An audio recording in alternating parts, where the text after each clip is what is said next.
Marglow stood at the edge of the silver stream, where the water hummed a busy tune. The stones in the river looked like giant gray pancakes waiting to be stepped on.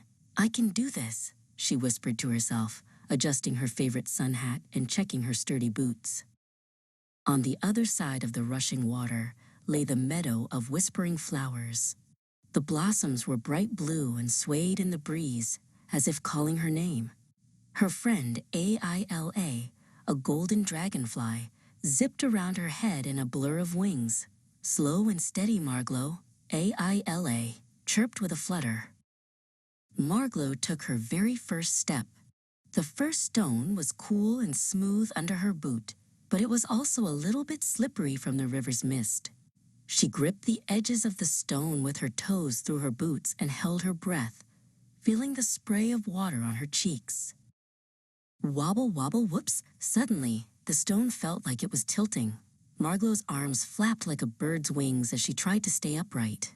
Aila hovered close to her ear, her golden wings beating fast. "Don't rush the river, Marglow. Wait for your feet to find their home," the dragonfly encouraged. Marglow realized she was moving too fast. She sat down right there on a big, round rock in the middle of the stream. She watched the water swirl and dance around her. She realized she was trying to run before she could balance. She took 3 deep breaths, feeling the warm sun on her back. "Okay, Aila, I am ready now," Marglow said, her voice calm. She stood up slowly, feeling the strength in her legs. This time, she didn't look at the far bank. She looked only at the very next stone. She waited until her heart felt quiet and her feet felt heavy and sure. The next stone was a little farther away. Marglow stretched her left leg out, reaching. She felt like a brave tightrope walker in a circus. She found the very center of the stone and shifted her weight like a soft, falling feather. It didn't wobble at all. She was almost there. Only one big gap remained between the last stone and the soft green grass of the bank. Marglow bent her knees, preparing for a little hop.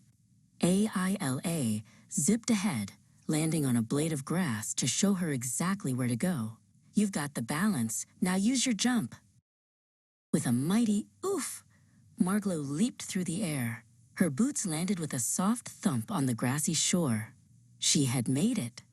The whispering flowers nodded their heads in a happy, colorful dance all around her feet, celebrating her crossing.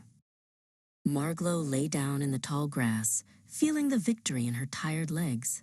She had learned that the river wasn't a race. It was a beautiful dance of patience. Aila landed right on the tip of Marglow's nose, and they both laughed as the sun began to set over the meadow.